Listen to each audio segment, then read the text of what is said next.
Dan benar yang Anda sampaikan ada 2 atau 3, salah satunya bersangkutan dengan saya. Dan saya mengatakan, ya ini ada hubungan saudara dengan saya, silakan Bapak-Bapak. Akhirnya ini saya sedang bersama Pak SBY, kami membicarakan soal KPK. Kehormatan Pak Hatta, saya senang sekali, tapi dengan menyesal saya terpaksa harus mengajukan syarat. Apa syaratnya? Bebaskan Bibis dan Chandra. Jadi kan kita sepakat dengan prinsip kolektif kolegial itu. Tapi yang lucu, ini kan berasal dari polisi. Ya. Waktu itu Pak Makbul, kalau nggak salah dia Wakapolri atau Kabareskrim, saya lupa. Dia udah komisaris jenderal waktu itu. Entah kenapa dia telepon ke saya. Oh iya. Mungkin dia telepon Pak Ruki, terus Pak Ruki ngarahin ke saya. Mungkin. Telepon. Wah, ada apa Pak Makbul? Begini Pak Eri, saya diperintahkan Kapolri untuk memanggil semua kepolisi yang ditugaskan di KPK, akan kami beri pencerahan. Itu kalau saya menyebut bibit cicak buaya yang nggak jadi itu Pak menurut saya. Ini tidak terungkap ini.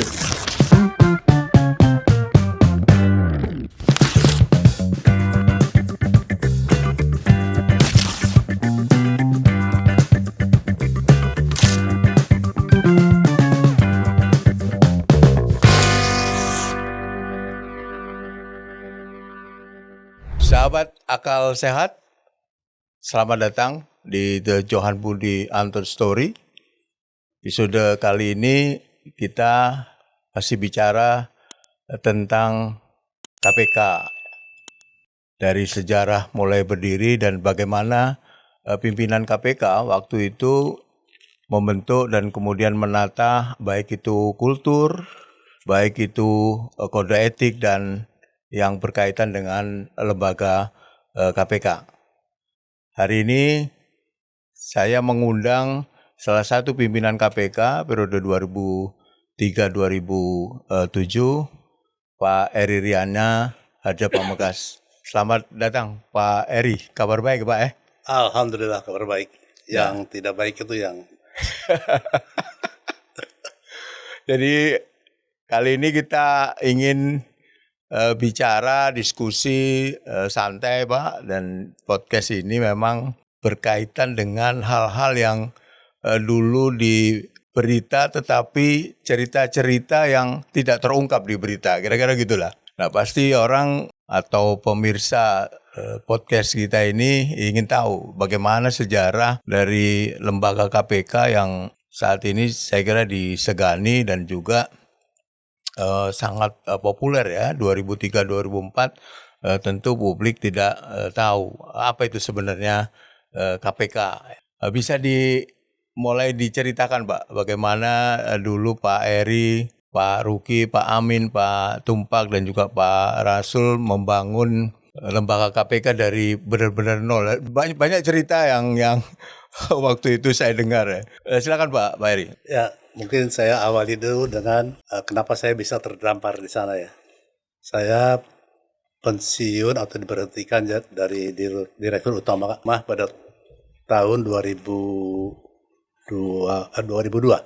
2003 saya masih jadi komisaris di beberapa perusahaan. Dan awal 2023 itu dibuka seleksi pimpinan KPK yang pertama.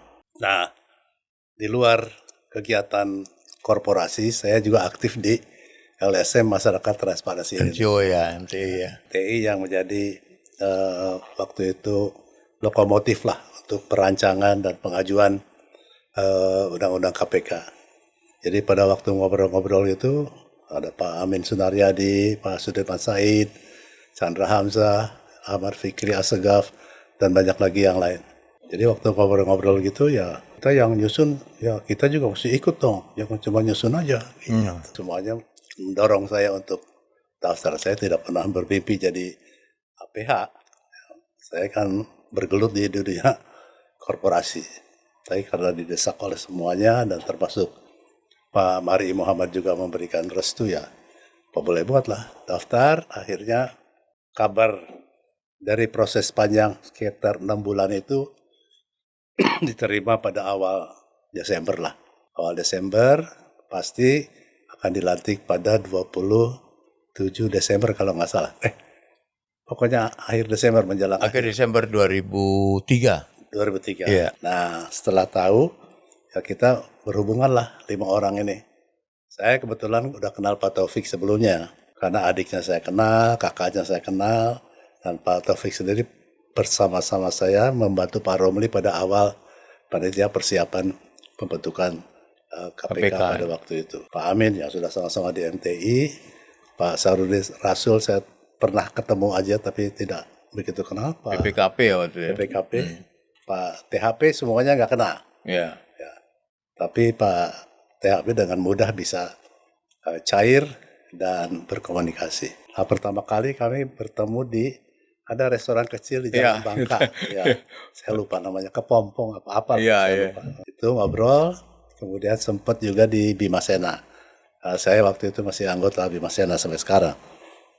Di situ ngobrol, masing-masing menceritakan siapa dia, apa. Oh, perkenalan ya, baru perkenalan ya. Dan sebagainya.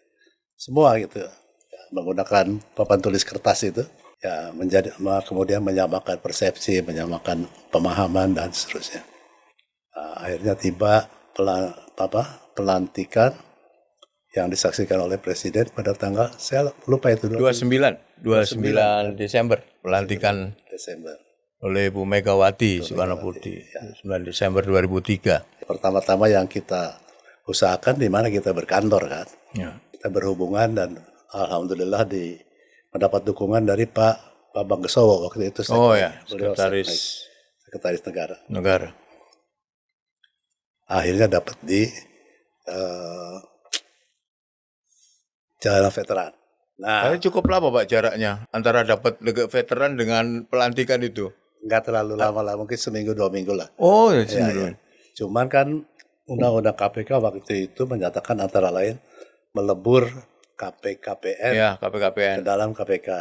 Nah, KPKPN sudah punya kantor di Juanda. Juanda. Ya. Nah, kalau nggak salah kami di Juanda dulu sebelum mendapat Veteran 3.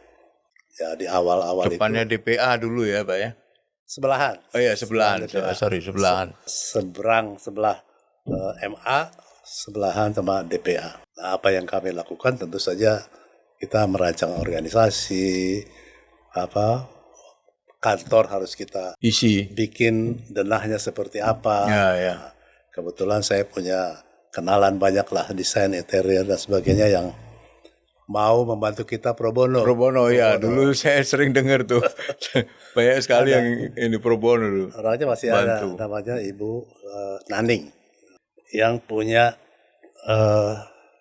desain interior Adi and Associate apa gitu namanya, saya lupa. Bu Naning yang saya ingat, Bu Naning bikin denah cepat-cepat gitu. Adalah denah itu, jadi kemudian itu menjadi patokan kita menata kantor. Kemudian setelah kantor isinya apa? Itu belum ada. Saya bawa satu set komputer. Iya, saya dengar tuh pimpinan Pak sendiri tuh. Iya, Pak sendiri. Nah, terus staf siapa? Nah, masing-masing mencari. Nah, saya kebetulan punya sekretaris namanya Ida. Nah, Ida itu pegawai kontrak di Timah. Oh ya, Bu Ida ya. Tahun ke tahun. Kebetulan pada waktu itu habis kontraknya dengan Timah dan tidak diperpanjang. Nah, alhamdulillah kan. Nah, langsung saya tarik. Dialah sekretaris pimpinan pertama yang hadir. Sebelum yang lain dapat ya. Kemudian Pak Taufik dapat. Saya lupa siapa namanya. Sebelum Suhendro. Oh ya. Sebelum Suhendro ada, saya lupa namanya. Setelah itu baru yang lain. Pak Tumpak, Pak Sarudin, Pak Amin. Pak Amin juga dapat nyari sendiri kalau nggak salah. Nah, setelah itu baru kita ngurus anggaran. Nah, anggaran masih dititipkan di Seknek. Jadi kita berhubungan dengan Seknek. Pak Bambang Gesowo, Pak ya? Bambang Gesowo. Kemudian rekrutmen. Nah, Undang-Undang KPK mengatakan bisa ASN, ASN, jaksa, polisi. Polisi untuk penyelidikan, jaksa untuk penuntutan dan seterusnya. Dan ASN untuk supporting administrasi dan sebagainya. Untuk sementara kita memperoleh tenaga dari KPKPN. Lumayan lah. Ya, untuk pengadaan sudah ada, untuk sekretariat sudah ada. Tapi untuk sekretariat pimpinan, nah itu kita bikin sendiri. Sekjen belum ada waktu itu Pak ya? Sekjen belum ada. Belum ada ya? Belum. Barulah setelah memperoleh beberapa staf, kita bikin rencana rekrutmen. Dari mulai deputi, direktur, dan juga penasehat. Banyak suka dukanya lah ya. Banyak sekali suka dukanya. Contohnya misalnya waktu kita pada awal ya, pada waktu kita mempersiapkan sistem pembinaan sumber daya manusia KPK dengan gaji yang berbeda dibandingkan dengan ASN, jauh lebih besar. Wah, itu perdebatannya panjang sekali. Apa alasannya, itu ini segala macam lah. Kebetulan kita punya dasar studi yang dibiayai oleh hibah dari EDB waktu itu. Waktu Pak Romli jadi ketua panitia persiapan, nah mereka bekerja. Oh, Nah, di situ ada Pak Romli Artasasmita. Atma Sasmita. Nah, di studi itu lengkap. Nah, pimpinan itu seperti apa, deputinya apa saja, macam-macam lah, tebal juga. Termasuk besaran Gaji. imbalan. Imbalan. Nah, kita mengacu pada studi itu. Tidak serta-merta mengcopy ya. Kalau serta-merta mengcopy akan lebih mengagetkan lagi. Iya. Ya, Pasti lebih besar ada dia. enggak, lebih kecil. Oh, lebih kecil malah. lebih kecil ya. Lebih kecil. Kita tahu diri lah. Misalnya pimpinan gitu ya. Kita semua udah punya mobil, ngapain pakai mobil dinas lagi? Tunjangan mobil aja. Oke, setuju. Rumah, semua udah punya rumah kan? Udah. Ngapain rumah dinas? Itu yang agak berbeda dengan instansi lain tuh Pak. Ntar kita mesti melihara, mesti itu, mesti ini. Udah, tunjangan perumahan. Jadi ada gaji, ada tunjangan kendaraan, ada tunjangan perumahan. Selesai kan? Jadi kantor nggak usah ngurusin mobil, nggak usah ngurusin rumah pimpinan dan seterusnya. Ya yang begitu-begitulah. Itu baru di atas kan. Belum lagi diturunkan ke bawah. Aturan-aturan ke bawah itu dan ini. Dan ya itulah. Itu Pak yang menarik di situ Pak. Ketiga KPK lembaga baru yang oleh publik itu dipersepsikan berbeda dengan kejaksaan dan kepolisian. Bahkan filosofi didirikan lembaga KPK itu karena kejaksaan dan kepolisian dianggap tidak mampu memberantas korupsi. Nah, yang ingin saya tanyakan tadi setelah proses rekrutmen meletakkan dasar-dasar ini Pak, kultur atau budaya KPK yang jauh sangat berbeda dengan instansi penegak hukum yang lain ya. Apakah itu SOP, bahkan kode etik itu dianggap ini bukan untuk manusia, untuk malaikat gitu misalnya. Gimana itu Pak ketika pertama kali menyusun apakah itu SOP, apakah itu peraturan pegawai, apakah itu peraturan komisi, kemudian yang penting kode etik tuh Pak yang kemudian mengikat sangat ketat ya waktu itu. Kebetulan saya kan M1 Pak, Indonesia memanggil satu. Nah, saya lupa menceritakan bahwa dalam proses awal itu kebetulan Pak Amin dan Pak Sahrudin kan dari BPKP ya. Jadi mereka dengan mudah memperoleh tenaga bantuan sementara yang kemudian menjadi karyawan KPK. Nah, itu ada beberapa orang yang lumayan bagus lah ya, dan termasuk Pak Ate, Pak termasuk BPKP Pak Ate, sekarang ya. Pak BPKP sekarang. Dan bersama-sama mereka lah kita mencoba meramu kultur seperti apa yang harus kita bangun. Yuk bayangkan antara ASN, polisi, jaksa, dan swasta. Iya. Ada swasta juga kan? Blending ya. Seperti Anda. Anda ada Cessna. Itu sudah kita bayangkan dari awal. Kita akan merekrut karyawan secara beragam. Ya. Nah, gimana caranya menyatukan mereka dalam organisasi? Ya kuncinya adalah kultur. Kultur landasannya apa? Landasannya nilai. Yeah. Nilai landasannya apa? Ya nilai-nilai yang kita sepakati, yang kemudian diturunkan antara lain menjadi etika, kode etik, dan seterusnya. Aturan pegawai. Aturan pegawai. Dari situlah kita berawal, kemudian diturunkan ke peraturan-peraturan di bawahnya. Nah, dengan bantuan teman-teman dari BPKP ini dan juga ada konsultan sumber daya manusia DDI kalau nggak salah ya. Mereka juga membantu. Termasuk membantu waktu rekrutmen IM1 kalau nggak salah. Iya, Ya. Indonesia memanggil IM1 itu Ya, ini ya. di 2005 itu Pak ya. 2004, 2005 ya, 2004. 2004, 2005. 2004 itu deputi dan direktur, 2005 IM1.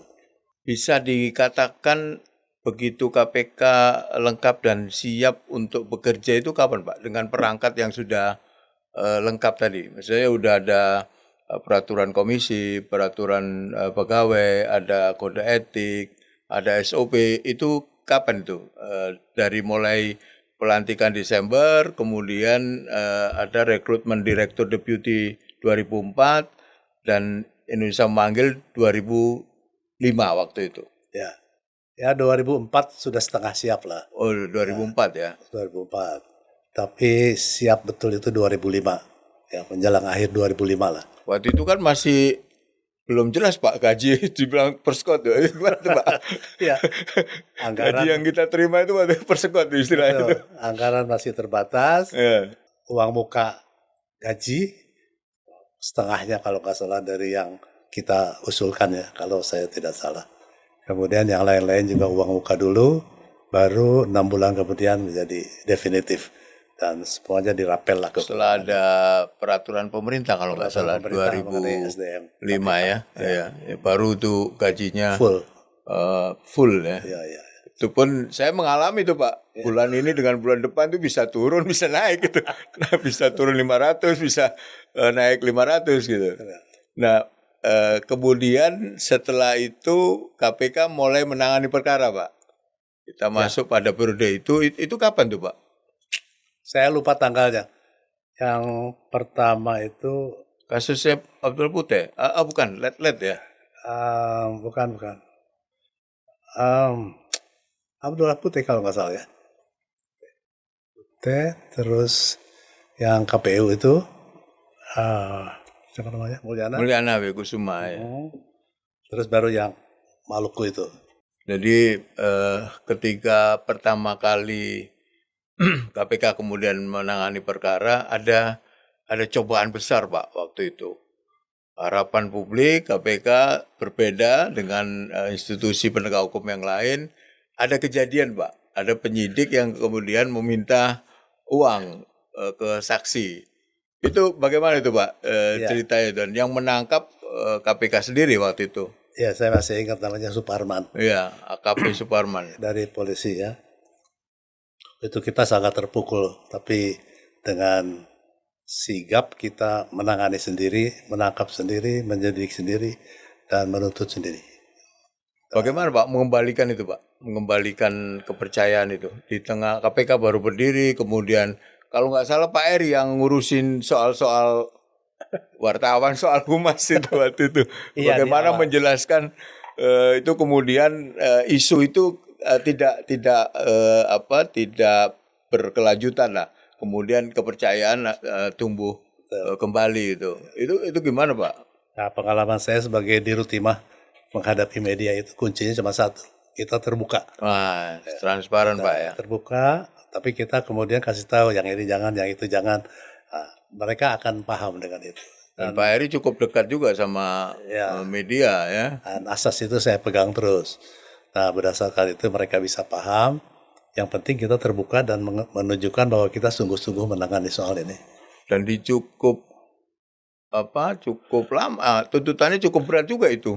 Oh iya. Uang 100-200 juta, tapi tuntutannya itu kalau nggak salah 10 tahun berapa gitu. Saya lupa, tapi yang saya ingat. Tapi di atas 10 Pak, saya ingat saya tuntutannya. Karena ada pemberatan. Ya, sepertiga ya.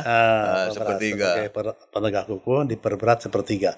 Jadilah 10 tahun lebih. Tapi yang lucu, ini kan berasal dari polisi. Ya. Waktu itu Pak Makbul, kalau nggak salah dia Wakapolri atau Kabareskrim, saya lupa. Dia udah komisaris jenderal waktu itu. Entah kenapa dia telepon ke saya. Oh iya. Mungkin dia telepon Pak Ruki, terus Pak Ruki ngarahin ke saya. Mungkin. Telepon. Wah, ada apa Pak Makbul? Begini Pak Eri, saya diperintahkan Kapolri untuk memanggil semua polisi yang ditugaskan di KPK, akan kami beri pencerahan. Nanti dulu. ke polisi yang ada di KPK. Terus apa hubungannya sama Bapak? Nah, ini menarik nih. Nah, itu kan polisi. Ya, tapi itu kan pegawai KPK, Pak. Ya. Ya, kami akan mencerahkan karena itu bagaimanapun korupsi masih enggak, Pak. Kami yang akan mencerahkan. Bagaimanapun itu mereka pegawai KPK, tanggung jawabnya ada pada pimpinan KPK. Biarkanlah kami yang memberikan. Waduh, Pak Eri, tapi tolonglah. Jadi saya perintah Kapolri gini. Oke, kalau gitu ngobrol macam-macam dulu. Akhirnya gini deh, Bapak memberikan pencerahan tapi tempatnya di KPK. Bapak nanti Jalan tengahnya itu, Pak. Ya? Bapak didampingi oleh Pak Tumpah Katorangan Panggabean dan saya. Oh. Boleh Pak. Jadi itu contoh komunikasi yang baik dengan sesama aparat penegak hukum. Iya, tanpa menyinggung ya. Tanpa menyinggung, bisa terjadi dengan baik dan bisa mencapai pemahaman yang sama kalau komunikasinya baik. Itu kalau saya menyebut bibit cicak buaya yang nggak jadi itu Pak menurut saya. Ini tidak terungkap ini. Betul. Sahabat akal sehat ini salah satu yang tidak diceritakan di dalam berita. Kita bersyukur bisa mendengarkan cerita di balik berita. Nah, kemudian setelah nangani perkara pasti ada ancaman atau godaan lah ya. Mungkin bisa dikatakan godaan. Selain ancaman juga ada godaan tentu ke pimpinan KPK. Saya masih ingat betul ketika menangani kasus Gubernur Kaltim, Pak. Dia kan ex tentara ya, purnawirawan yang kemudian sempat membawa quote unquote pasukan ke veteran, Pak. Saya masih ingat betul tuh. Pak Eri, Pak Tumpak, Pak Ruki, lupa saya Pak Ruki apakah ada di veteran atau tidak. Waktu itu kita nggak pulang ya waktu itu sama Pak Eri sama Pak Tumpak. Mungkin Pak Eri bisa menceritakan itu, Pak. Yang kemudian telepon Pak Endartono, Panglima TNI, yang kemudian bisa diceritakan, Pak. Itu menarik tuh. Ya. Itu ancaman pertama lah menurut saya ketika KPK mulai keras ya terhadap pelaku korupsi. Entah apa hubungannya dengan beliau mantan gubernur Kaltim itu.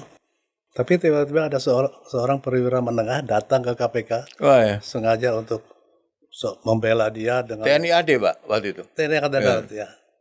Dengan gagah perkasa datang ke kantor KPK. Nggak tahu dia Pak Eri siapa. Tapi yang menghadapi bukan saya dan akhirnya dia pulang. Oh iya. Akhirnya dia pulang.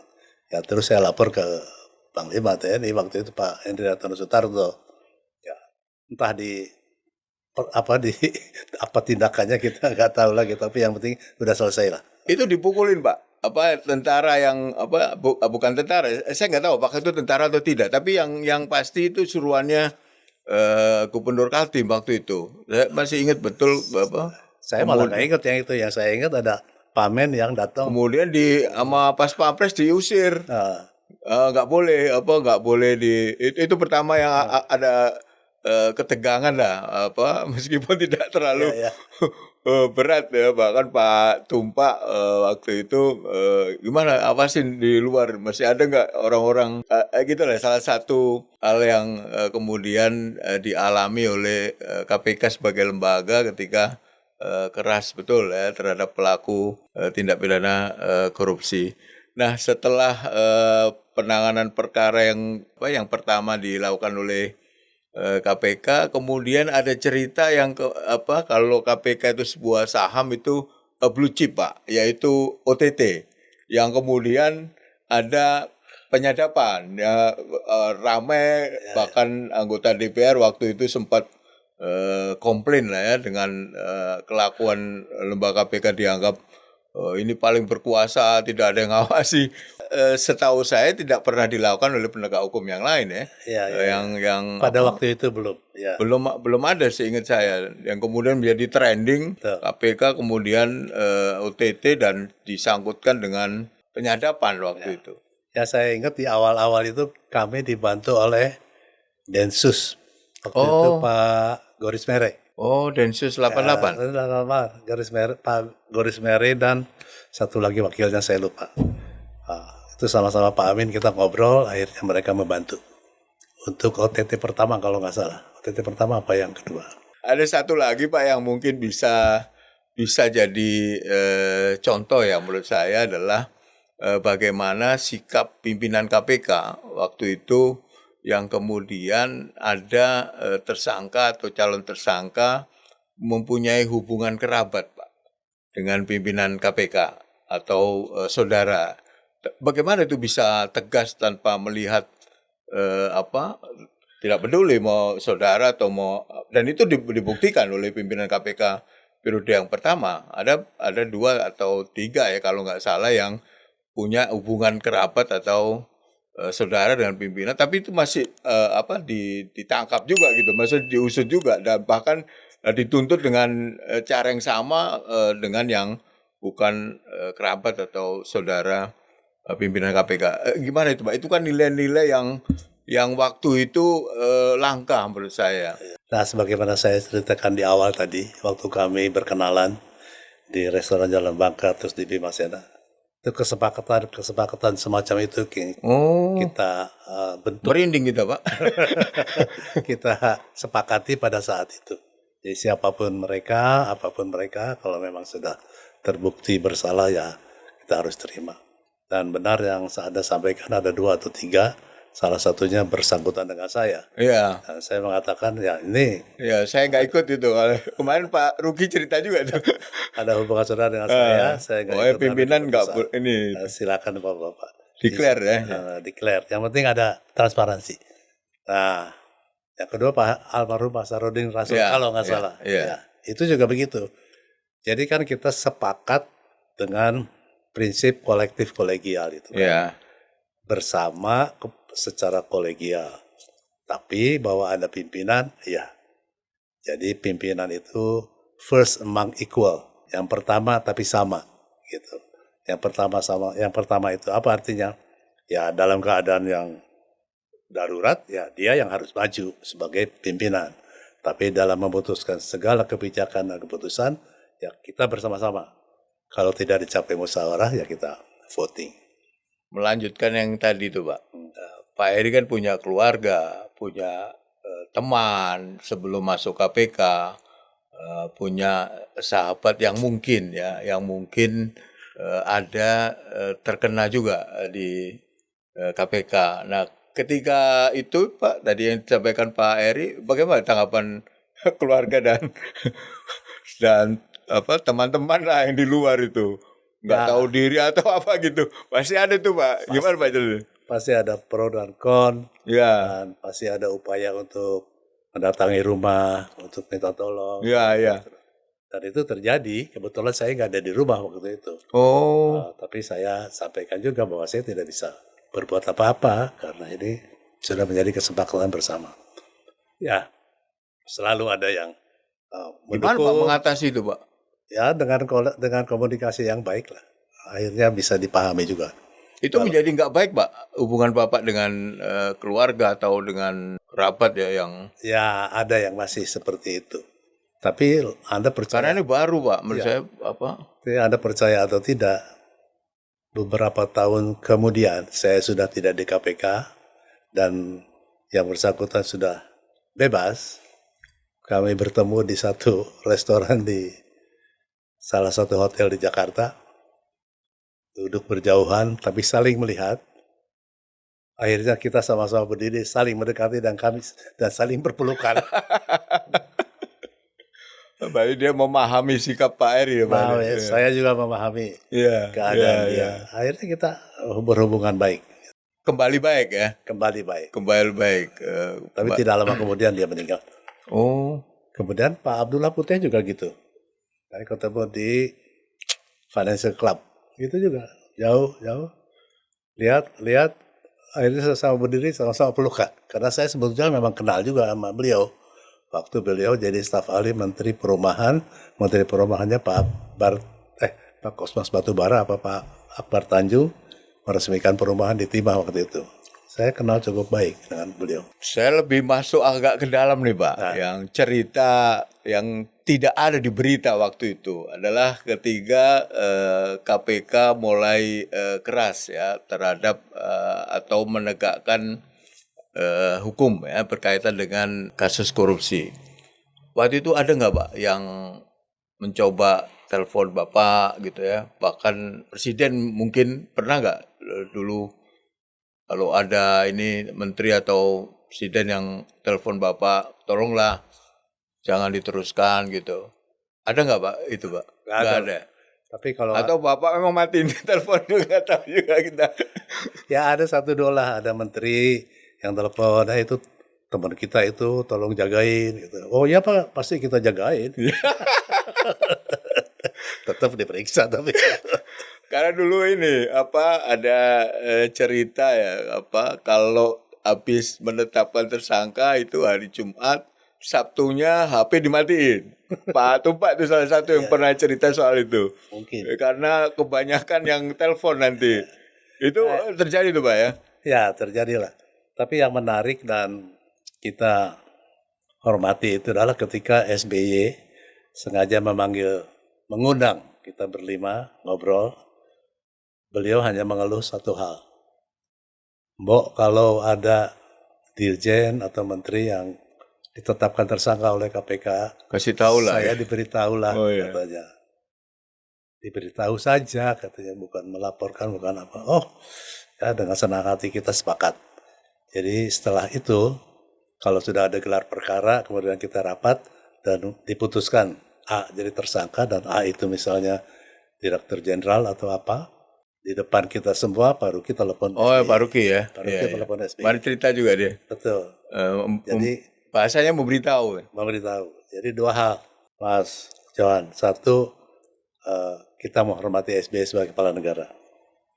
Kedua, Pak Ruki secara transparan memberikan laporan itu di depan kita semua, didengerin oleh kita semua.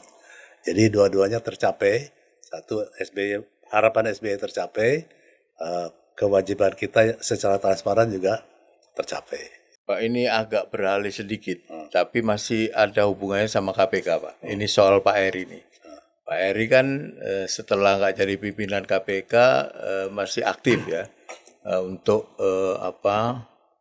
ikutlah memberikan masukan terkait dengan gerakan anti korupsi. Waktu itu sempat ada cicak buaya ya yang kemudian ramai.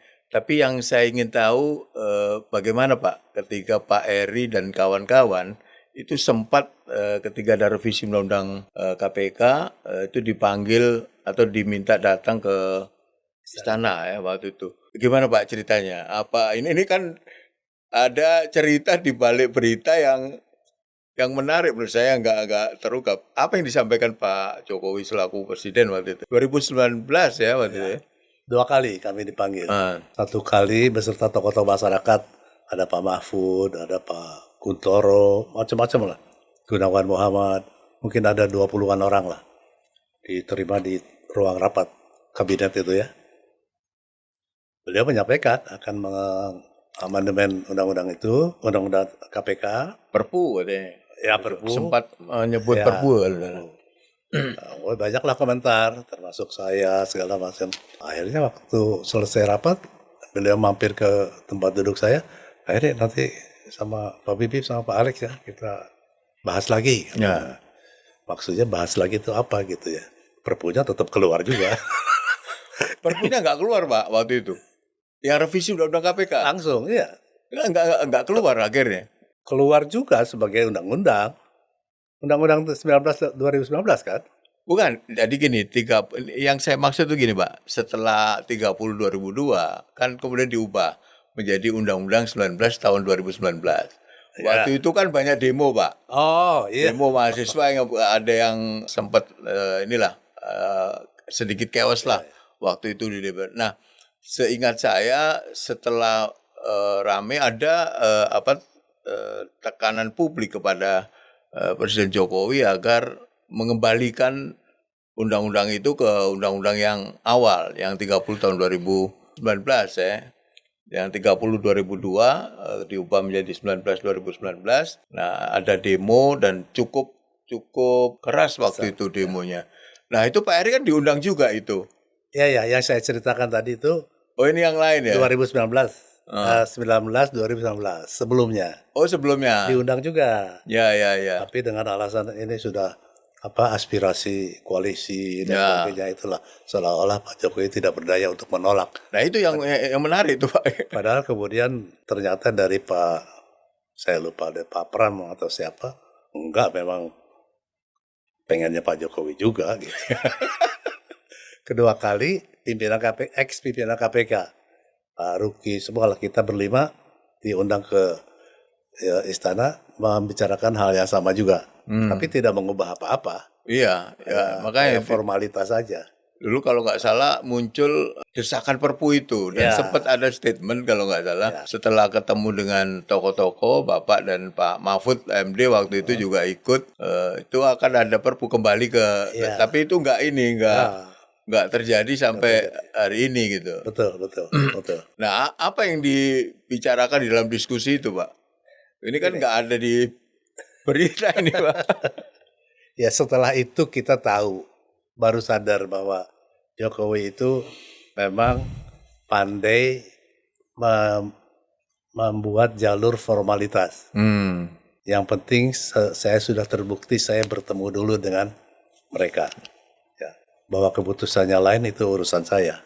Tapi yang penting saya sudah menempuh jalur itu. Saya kira itu yang ada di pikiran Pak Jokowi. Dan sampai kemarin ya, beberapa bulan, 2 bulan, 3 bulan yang lalu masih ada gaungnya tuh Pak, dikaitkan sama revisi undang-undang itu. Pak Presiden Jokowi nggak tanda tangan Pak? Iya. Nggak tanda tangan. Yang Perpu itu. Yang undang-undang 2019, dia nggak tanda tangan tuh. Masa? Nggak tanda tangan, ada ini yang mau saya ceritakan juga gimana? Itu dia bilang, saya tidak setuju dan saya tidak tanda tangan gitu. Padahal itu kan ada proses yang tadi, makanya menjadi penting ketika itu apa yang disampaikan oleh Pak Jokowi kepada tokoh-tokoh, termasuk Pak Eri gitu, apa janjinya seperti apa gitu. Tapi memang Pak Jokowi nggak tanda tangan Pak di Undang-Undang 19 tahun 2019, meskipun nggak tanda tangan kan Otomatis. berlaku ya. Dalam 30 hari kan otomatis berlaku ya. Kemudian Pak Eri juga mengalami masa-masa cicak versus buaya yang menurut saya bisa sampai 3 seri ya waktu itu. Dan yang paling krusial itu kan ketika ada demo di kantor KPK yang Pak Eri berada di depan waktu itu.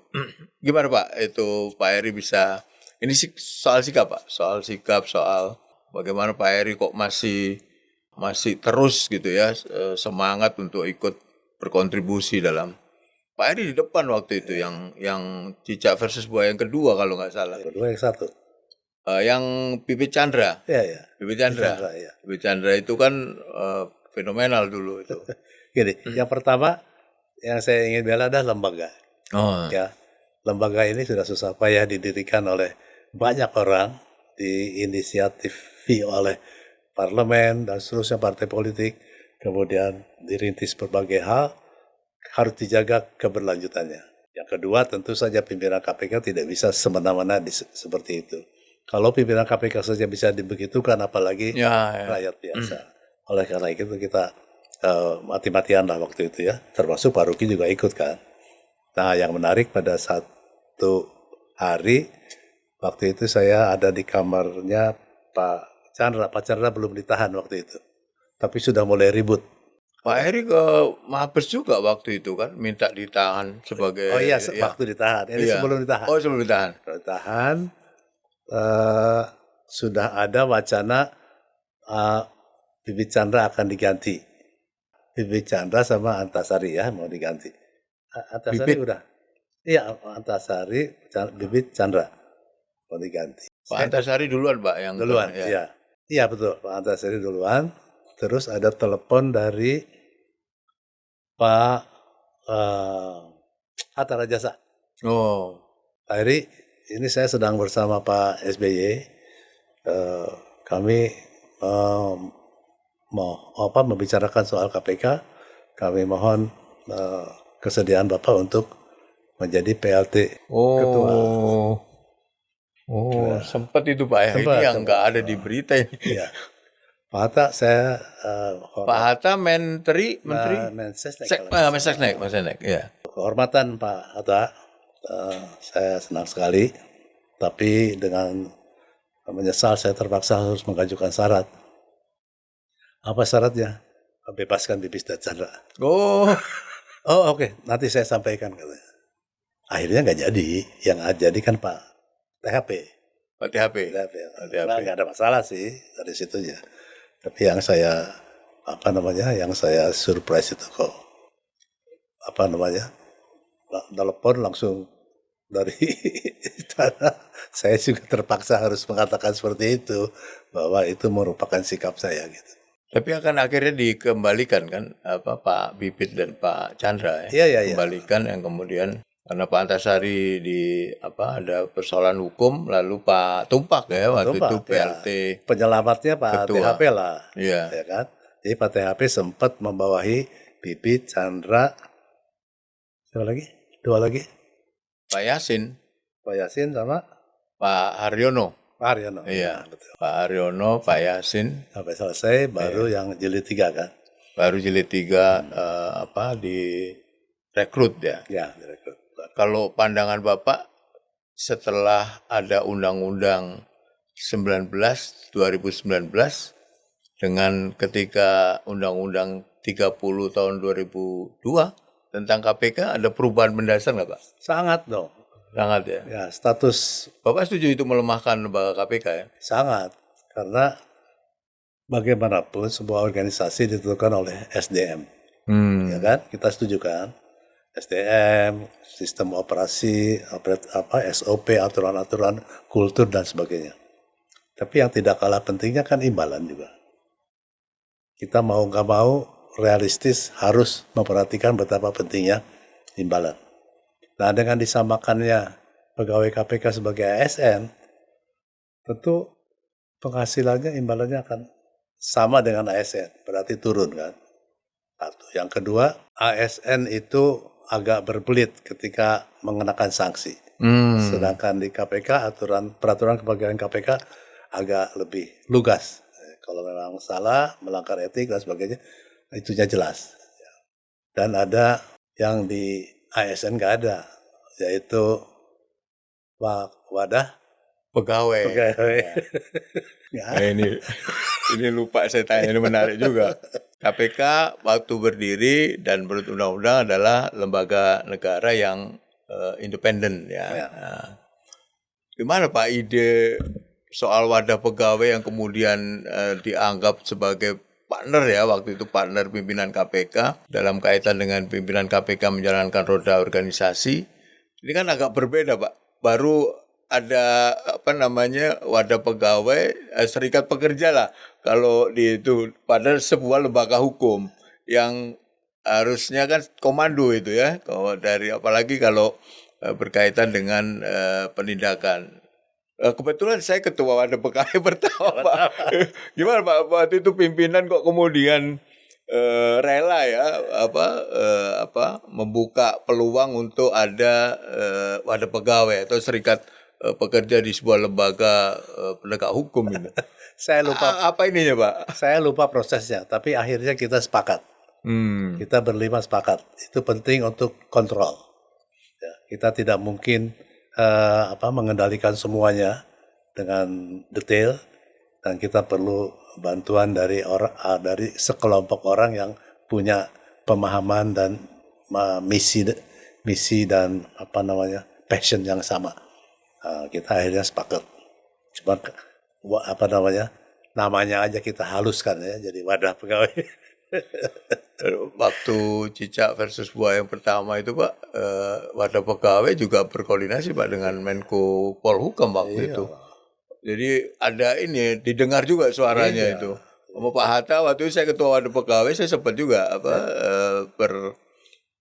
berhubungan ya, berkomunikasi dengan Pak Hatta ya. Kemudian ada Menko Polhukam Pak Joko waktu itu sangat membantu KPK waktu itu. Ya, itulah manfaatnya kan, mereka memperoleh input dari sekelompok orang yang bukan pimpinan KPK tapi punya kepedulian yang sama. Tapi ini kan agak anomali ya Pak, quote unquote ya, KPK itu ada lembaga negara, penegak hukum, apa serikat pekerja. Yang kedua tadi yang saya perlu highlight adalah kultur tadi, Pak. Ya, Kultur. budaya kerja. Budaya kerja, kemudian ini menyambung yang tadi itu Pak, yang soal kultur. Bagaimana pimpinan ini Pak menetapkan aturan yang begitu keras ya. Dulu ada satu pegawai yang padahal kalau di tempat lain itu sesuatu yang nggak berat lah, tapi dipecat Pak, disuruh mundur lah, bahasanya disuruh mundur ya. Itu bagaimana itu Pak waktu itu sampai segitunya gitu? Ya kan aturan harus dipatuhi, sanksi harus dilakukan. Kalau memang itu sanksinya ya kita tidak boleh mundur, harus konsekuen. Tapi kan butuh keteladanan tuh Pak dari 5 pimpinan. Betul. Satu itu. Itu Yang kedua kuncinya. butuh soliditas juga Pak. Betul. Pimpinan KPK itu. Betul. Itu gimana Pak hubungan berlima itu Pak? Kalau ada sesuatu yang krusial misalnya menetapkan tersangka gitu. Kalau dulu seingat saya mekanisme ekspos itu selalu di depan 5 pimpinan dihadiri oleh penuntut, direktur penuntutan, penyidik gitu. Ya. Pernah nggak Pak ada perbedaan pandangan ya antara 5 pimpinan yang kemudian harus voting gitu misalnya? Saya ingat sepanjang penetapan tersangka tidak pernah ada. Nggak ada Tapi voting ya? untuk kebijakan-kebijakan lain pernah. Apalagi ada penyadapan gitu. Penyadapan nggak ada masalah. Nggak masalah Nggak ya? ada masalah. Nggak ada masalah. Karena waktu kita, Waktu itu mekanismenya gimana Pak? Masih ingat nggak Pak? yang saya masih ingat itu gagasan pertamanya dari Mas Amin, kemudian yang ke melaksanakan tahap awalnya itu saya bersama-sama Mas Amin. Ya kita hubungi Kementerian waktu itu namanya Telekomunikasi apalah Kominfo. Dari situ kemudian kita berhubungan dengan operator-operatornya. Kita mengatakan bahwa undang-undang memberikan wewenang kepada kami gini. Nanti kalau alatnya sudah datang kami akan melakukan ini. Dan kita membuat perjanjian dengan masing-masing operator bahwa tata caranya itu seperti ini. Dan kemudian ada Permen Kominfo yang mengatur bagaimana pengawasan. Jadi setahun sekali kegiatan diaudit ya? Kegiatan penyadapan KPK ini diaudit oleh pemangku kepentingan, gabungan pemangku kepentingan. Jadi operatornya ada, regulatornya ada, kemudian dari KPK-nya ada. Pernah nyadap terus-terusan nggak Pak zaman dulu itu? Kan harus ada batasnya kan, Pak Ruki cerita ada batasnya itu. Orang di tapping itu dulu awal-awal itu. Ya kan begini, buat apa juga kita nyadap terus kalau nggak dapat kan? Iya. Yang kita sadap, yang kita sasar dari penyadapan itu kan munculnya kalimat-kalimat tertentu yang bisa menjadi berkaitan dengan perkara ya. Tapi memang luar biasa ya Pak. OTT sama penyadapan itu jadi blue chipnya KPK yang kemudian diikuti oleh penegak hukum yang lain belakangan yang kemudian kalau Bapak melihat nih terakhir nih Pak, karena udah lebih dari 1 jam, Bapak melihat KPK di era awal-awal itu gimana Pak? Dukungan politik, kemudian dari DPR, dari Presiden, itu seperti apa Pak untuk KPK menjalankan tugas itu? Secara umum sih baik. Ya. Partai politik, DPR baik. Walaupun selalu ada kritik itu sih buat kami kita sudah sepakat kritik itu vitamin. Jadi jangan stres karena kritik. Telan aja. Itu kita anggap vitamin. Luar biasa itu. Ya. Yang paling menantang buat kami pada waktu itu adalah memelihara kepercayaan publik. Itu tantangan yang luar biasa. Tantangan yang luar biasa. Artinya kan kita harus membangun komunikasi yang baik. Membangun komunikasi yang baik tidak mau lewat media.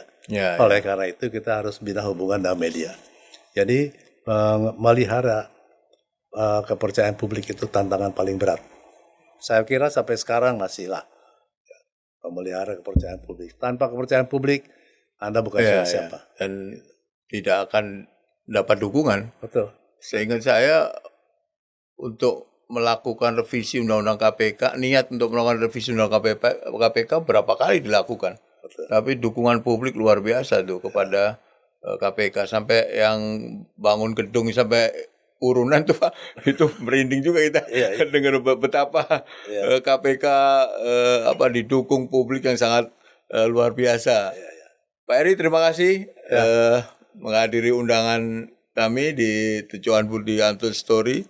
Semoga tadi yang diceritakan Pak Eri memberi informasi baru lah, atau publik bisa tahu bagaimana cerita di balik berita awalnya KPK berdiri sampai seperti yang sekarang dikenal tidak hanya di dalam negeri tetapi juga di luar negeri. Terima kasih Pak Eri. Terima kasih. Sahabat Akal Sehat, demikian ngobrol saya dengan Pak Eri Rianarja Pamekasan. Beliau adalah pimpinan KPK periode 2003-2007. Saya Johan Budi, sampai jumpa.